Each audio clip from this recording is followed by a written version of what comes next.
राहुल जी का जहां तक मुझे ज्ञान है, पार्टी का संगठन बनाने के लिए एआईसीसी की तरफ से ऑब्जर्वर आ रही है और उनकी सहायता के लिए प्रदेश के पीसीसी भी कुछ ऑब्जर्वर भेज रही है। तो राहुल जी उन सबको बताएंगे वे कैसे है, क्या करना है क्या नहीं, और प्रदेश के कुछ नेताओं से मिलेंगे। तो अच्छी शुरुआत है, क्योंकि कांग्रेस पार्टी में प्रजातंत्र है, इनकी तरह नहीं है बीजेपी वालों की तरह कि तो मुख्यमंत्री भी पर्ची में काट है। बीजेपी में किसी नेता की आज के दिन कोई हैसियत नहीं है। आप ये देखिए कांग्रेस पार्टी कितना बढ़िया सिस्टम से अपना संगठन बना रही है, और बीजेपी ने 1 साल पहले कहा था कि भी कांग्रेस का संगठन नहीं है, विश्व की सबसे बड़ी मजबूत, अनुशासित और मजबूत संगठन है तो भारतीय जनता पार्टी।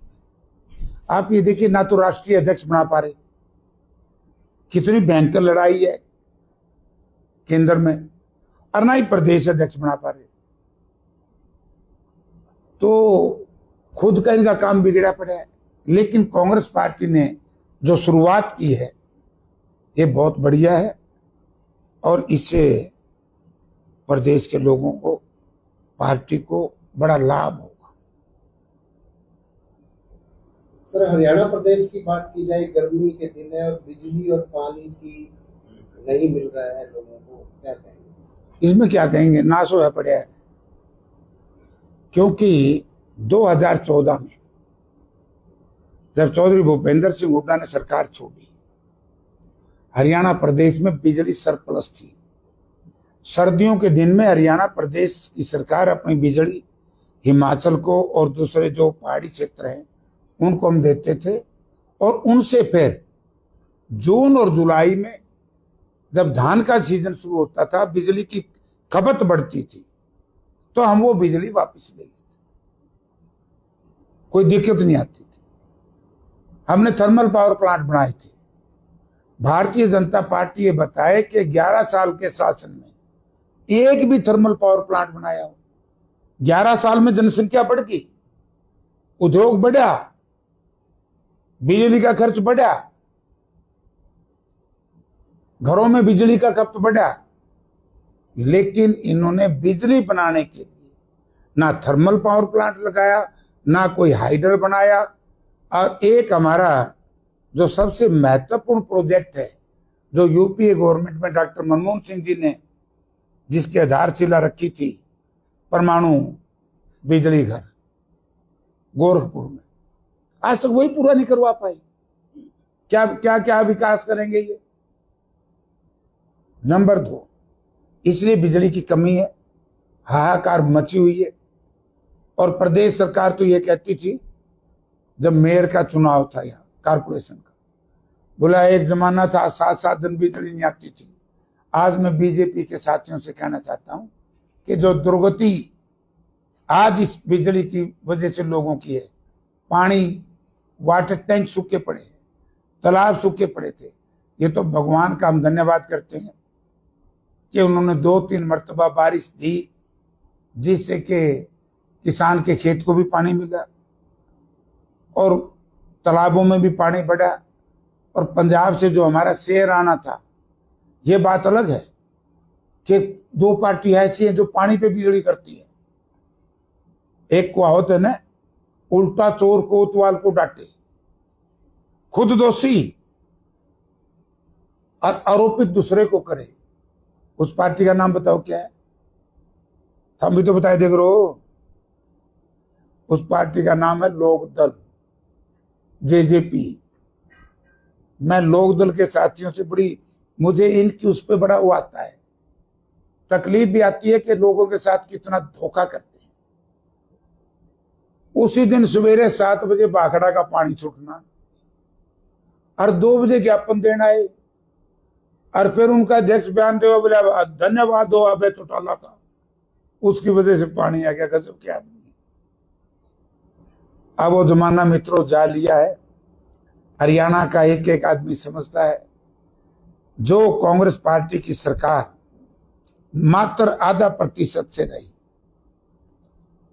और बीजेपी को जो ताकत दी ये जेजेपी और लोकदल के लोगों की वजह से आई।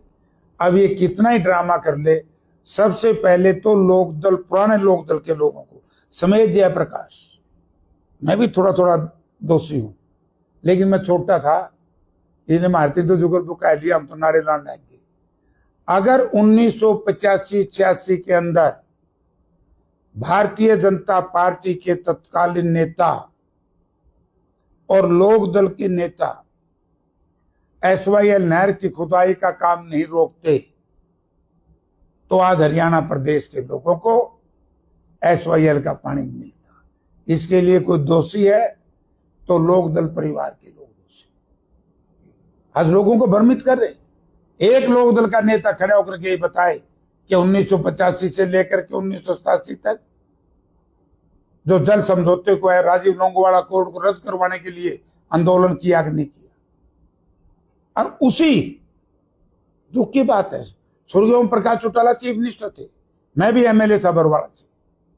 जब सुप्रीम कोर्ट का फैसला आया तो उस वक्त लोकदल की सरकार थी, बीजेपी लोकदल की, गठबंधन की, बोला सारे दीप जलाओ।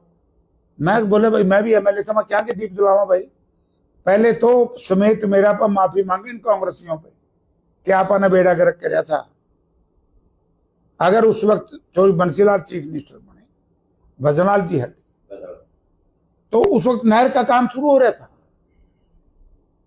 कांग्रेस ने इसी SYL को लेकर के कितनी बड़ी लड़ाई लड़ी थी, रोका किसने? लोकदल वालों ने। इनको हक नहीं SYL पे बोलने का, और इन्होंने स्थिति स्पष्ट करनी चाहिए। जब तक ये बीजेपी के लिए काम करते रहेंगे ना, ये कोई ड्रामा कर, इनका ड्रामा अब नहीं चलेगा। वो तो कांग्रेस को भी टीम बताते हैं। वो तो मैंने क्या बताऊं यार, उनका क्या है। यह भी कांग्रेस ने कहा था कि गोपाल कांडा के खिलाफ अपना अधिकृत उम्मीदवार विड्रॉ करा लिया, कांग्रेस की वजह से कराया था।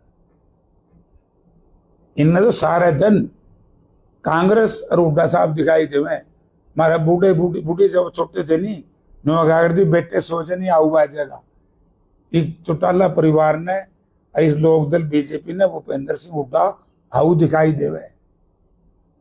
अरे भाई आप विपक्ष की बात करते हो और बोलते हो किसके, सरकार के खिलाफ नहीं बोल रहे। चौटाला की दोनों पार्टी, वो हुड्डा साहब के कांग्रेस के खिलाफ बोल रहे, बीजेपी के खिलाफ बोलना चाहिए। और वो लोग बोल रहे जिनके बारे में जनता को ज्ञान है कि जो किसान और मजदूर सत्ता परिवर्तन चाहता था, उस सत्ता परिवर्तन को रोका तो जेजेपी और बीजेपी लोकदल के लोग। और इस सरकार के बारे में हमने किया सर, ऑपरेशन सिंदूर अभियान चलाया, बाद में भारतीय जनता पार्टी ने तिरंगा यात्रा निकाली, तो कैसे देखते हैं इस पर भी कुछ राजनीति देखते हैं? देखिए, जब ऑपरेशन सिंदूर की बात कही, विपक्ष ने, नेता प्रतिपक्ष आदरणीय राहुल गांधी जी ने, हमारी पार्टी के अध्यक्ष खड़गे साहब ने और दूसरे इंडिया गठबंधन के नेताओं ने एकदम समर्थन किया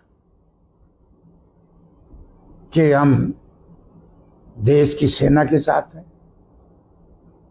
सेना के शौर्य को सलाम करते हैं और हम सरकार को कहते हैं कि हम आपके साथ हैं, आप सही फैसला लें।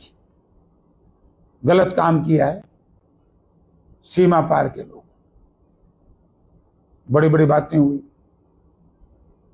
लेकिन जिस तरीके से इस ऑपरेशन का सीज फायर हुआ और उस सीज फायर के बाद जब आज पार्टी मीटिंग बुलानी चाहिए थी, और ये गलत बात नहीं थी कांग्रेस पार्टी की, और आज तो बड़ा जरूरी हो गया स्पेशल सेशन, क्योंकि हमारे सेना के जो मुखिया हैं CDS चौहान साहब, उन्होंने जिस तरह का बयान दिया है सिंगापुर में, अब सबके मन में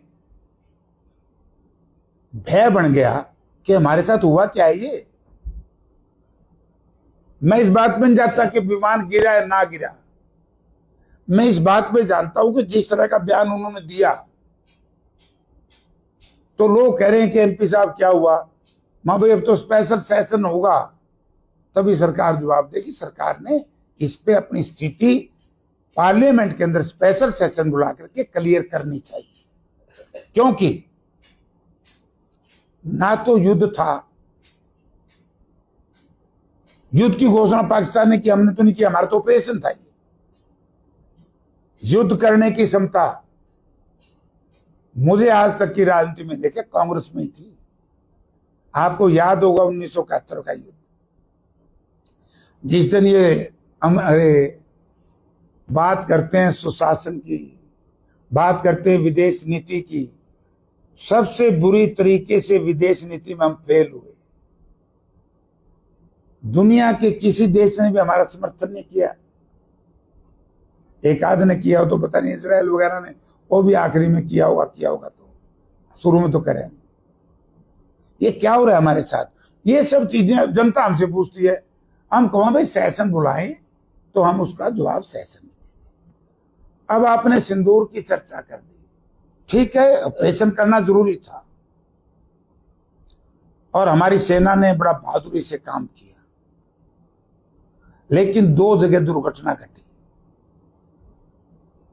एक तो जनता जानना चाहती है उग्रवादियों का क्या हुआ, कौन थे, क्या थे, वो क्लैरिफाई हो जाता। दूसरा कि इसका राजनीतिक लाभ नहीं लेना चाहिए था। जो ये क्या तिरंगा यात्रा निकाली ना, अच्छा होता क्याल पार्टी मीटिंग में प्रधानमंत्री जी समेत सब नेता जाते और उसके बाद एक स्पेशल सेशन बुला करके चर्चा करते। आज भी जो विदेशों में डेलीगेशन है तो उसमें जो नेता गए हैं वो देश की तो बात कर रहे हैं। तो हम सब एक हैं संकट की घड़ी में। देश सर्वोच्च है, लेकिन देश की सर्वोच्चता पर सेना के शौर्य को राजनीतिक फायदा नहीं उठाना चाहिए। अब एक बात सोचो, कितनी बेईमानी है सरकार की। सेना वीरांगना थी हमारी, ये लड़की लेफ्टिनेंट नरवाल की पत्नी वीना नरवाल, कैसे कितना बदतमीजी से ट्रोल किया बीजेपी के लोगों ने। हमारे जो एक्सटर्नल अफेयर सेक्रेटरी हैं देश के, उनके परिवार के खिलाफ कैसे आपत्तिजनक इस्तेमाल किया सोशल मीडिया पर शब्दों का। Deputy chief minister Madhya Pradesh, और वो तो छोड़, अपना जांगड़ा है जमा जुलूम कर दिया और आज तक उसका इस्तीफा नहीं भाई। और इन्हीं बातों को लेकर के हमारा एक वर्कर ने सूर्यचंद्र भानकाजन लिख दिया हुआ कि मैं तो चलाता नहीं सोशल मीडिया। और मैंने पूछा, माँ काजला साहब क्या लिख दिया था? बोला जी मैंने तो ये बात लिखी थी, ना कि इसमें कोई देश के खिलाफ बात थी, ना सेना के खिलाफ बात थी, बात एक सैद्धांतिक थी। क्योंकि संदूर जो है, जहां तक मेरी अकल काम करती है, संदूर महिला के उसका पति ही शायद मांग भरता है। हम उसने कहा बोला कर जावा है, बोला मांग भर का हुआ। तो ये इस तरह की बातें, वीरांगनाओं को अपमानित करना, फौज को अपमानित करना, ये तो सरकार में बैठे लोगों का काम। उनके ऊपर कोई मुकदमा नहीं, उनसे इस्तीफा नहीं। प्रशासनिक अधिकारी क्लास वन अफसरों से माफी मंगवाए, पुलिस अफसरों से। एक दलित समाज से आता है नौजवान एसडीओ, पहले उससे कब्जे खाली कराओ, वो कब्जे खाली करे तो उसको अपमानित करके जमीन में बिठाओ। ये क्या है भाई? हमारे पार्टी के जो विधायक, यार आपने तो देखा होगा, उस दिन हो गया आप वहां, क्या बदतमीजी है भाई। ये विचलित हो गए। हरियाणा सरकार बन तो गई गलती से, वायदे बड़े बड़े करे थे, काम करना नहीं आता। मेरे हिसाब से तो परेशानी में है, इसलिए फ्रस्ट्रेशन में आदमी गलत कदम उठा ले, मुझे ऐसा लग रहा है।